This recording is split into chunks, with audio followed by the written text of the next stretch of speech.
Traitors. Vile blood that stains the history of a nation. Names that are not listed among the heroes, but who shaped the destiny of Spain more than many battles. Traitors never needed a sword. A word, a signature, or silence was enough for them.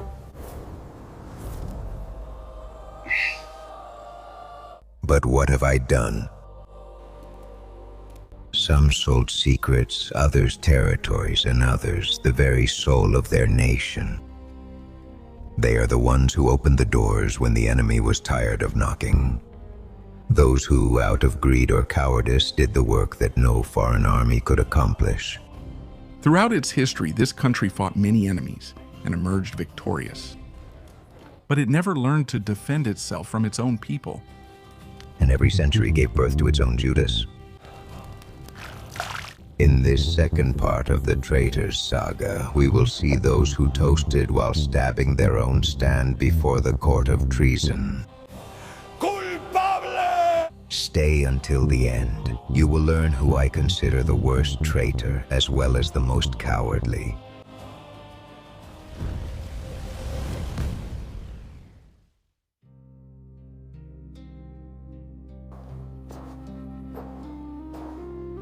My name is Nada because my name, like my brother's, was erased from the books.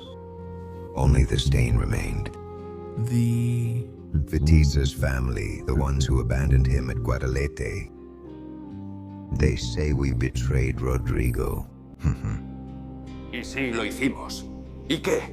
¿Acaso él no nos traicionó primero arrebatando la corona que nos correspondía por sangre? We didn't call the Moors for faith or for gold. We called them out of hatred, for the pleasure of seeing the one who humiliated us fall. I remember the night of the pact, a messenger from Tarik, a broken seal, a whispered promise. My Lord Tarik sends me to speak with the head of the Vitiza family. Here I am. Speak, and I will listen, for the good of my family and the regnum. In battle, when the king sends you to fight, abandon him. The rest will be history. At Guadalete, the king fought alone. We watched from the hill. The spear stuck in the ground. And when the dust rose, we turned our horses. Let him die. Let his God save him if he could. The regnum Hispania fell that day, the chroniclers say. No, the regnum was already rotten. We just pushed the corpse. They say that hell awaits us, maybe. But not for the betrayal, rather for trusting that the enemy would be grateful. The Arabs came in, and they never left. I thought I was avenging a grievance, and I opened up 8 centuries of Muslim rule. That was my victory, my shame. My name erased from every stone. De toda piedra. Thus spoke the first traitor who changed the history of a nation. Let's move forward 800 years.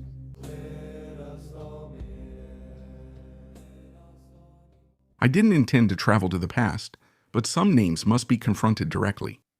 His was a name that treated Castile like a game board. We're talking about Juan Pacheco, Marquis of Villena, the man who sold out his king and died believing he had won. Don't expect someone remorseful. I'm the man who controlled the throne from the shadows. Henry IV was my king and my instrument. With his seal I ruled, with his weakness I commanded. I made a pact with Aragon. I sold promises to Portugal. While everyone shouted treason, I was counting lordships. The farce of Avila was my masterpiece, the dummy dressed as a king, the people watching, the nobles roaring. And you say it like that, without shame, while your kingdom was sinking into wars and hunger. The kingdom was already rotten before me. I just learned to charge for the smell. Shame? Heroes sleep in empty graves. Traitors leave legacies. While others killed each other for a castle, I conquered with quills. From my table, I controlled the bishoprics, the masterships, the alliances. Every favor I granted was paid back to me with land or power. Ahora es mío. But the king was weak, so weak that all I had to do was speak to him to rule in his place. When I saw the throne was wavering, I knew it was time to play on several fronts. As I already said, I made deals with Aragon and Portugal behind my king's back. I tried to arrange My daughter Beatrice's marriage. with the son of the king of Portugal, but I failed. But still, I stayed by Enrique's side with my best smile. Then came the farce of Avila, and you swore loyalty to the king's brother, Alfonso, who was just a kid, right? Yes, but he died very soon. I had no choice but to return to Enrique, and it didn't come cheap for him. So I swore loyalty and received many more positions. And at the same time, I conspired again with rebels against my king. I sold fortresses, leaked letters, changed alliances. And when the king died, I tried to do the same with Isabella. Ah, Isabella, with her everything was different. I knew there was nothing I could do with her. You say I was a traitor. No, I was the mirror of my time. In a Castile where everyone wanted power, I simply learned to charge a higher price. Because of you, the throne of Castile became a marketplace, and the nobles found selling the homeland gave them more power than defending it. And do you know what's the worst part? That people like you keep selling the country, signature after signature, smile after smile. The kingdom was already rotten before me. I just learned to charge for the smell. There were always buyers, kid. I just set the price. I left Pacheco's Castile thinking the kingdom would learn. But betrayal has a memory. 2 centuries later, another man once again dressed ambition in noble words. My name is Pau Claris, and I was the president who handed Catalonia over to the enemy. It wasn't a mistake. It was a decision. When the people rose up on that bloody Corpus Christi against the troops of Philip IV, I saw an opportunity. The citizens said they were fighting for freedom and land. So I turned to France to help us. I sent emissaries to Richelieu and Louis XIII. I offered them our loyalty in exchange for French troops. Wait, don't talk to me about freedom, pal, please. You said you wanted to save Catalonia, and you called the enemy to occupy it. You weren't a patriot. You were the perfect politician, capable of selling your country and calling it justice. Philip IV gave us only 2 choices, die of hunger or die obeying. I chose to live. Live? The French occupied your home and looted your cities. Maybe? The price was high. No, pal.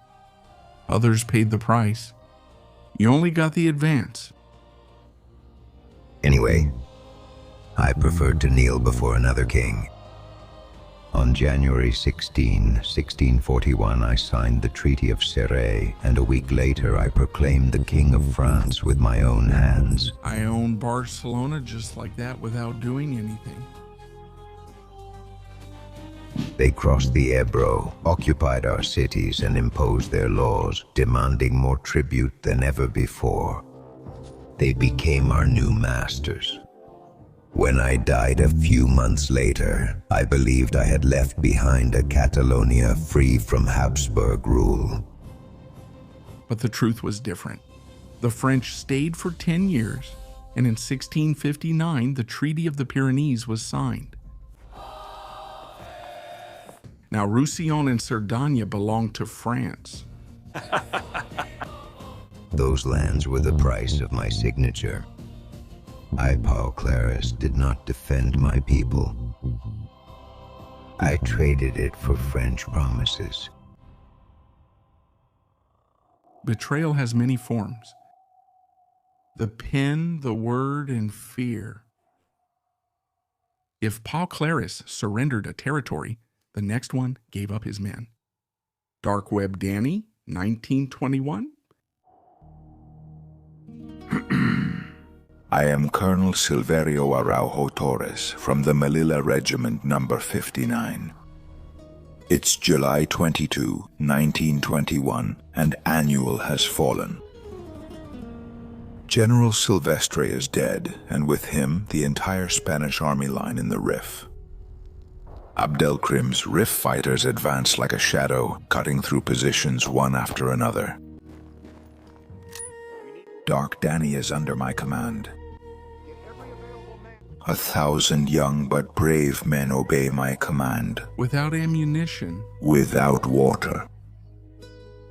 We're almost out of supplies. But with orders to hold out. Hold out! Hold out! Hold out. What an easy word to write, but so hard to hold on to when your throat is parched with thirst and the enemy surrounds you. They waited for reinforcements that never came. They waited for orders, but no one answered. And meanwhile, a colonel was only thinking about saving his own life. Here's the money. I secretly paid 5,000 pesetas. My money. My soul. Here is my shame. In exchange, they promised to spare my life. Mine and that of a few officers. I ordered my men, honorable young men who trusted me, to lay down their arms. I told them there was an agreement, that it was all over. They left their positions, confident it was over. And then the Riffians charged. More than 1,000 young Spaniards were murdered, unarmed, trusting in the words of their damned colonel. I just breathed and looked at the sky while I listened to the screams of the hundreds of good Spaniards being executed. But what did I do? My people died calling out to God and cursing my name. I curse you, Colonel Silverio. And no, I didn't die with them. They captured me. They treated me well. Abdelkrim kept his word. I'll tell you something. I wish you immortality so you can always live with your eternal shame. In 1924, I was put on trial, but I was acquitted. Things like that happen.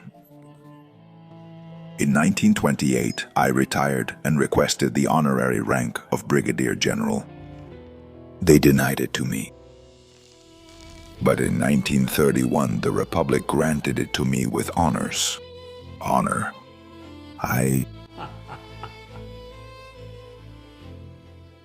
In Dark Evdani, there was no surrender. There was a sellout. Sale of Spanish blood. If you liked it and want a third installment, comment, like, and share. Also tell me which characters should be in the next video.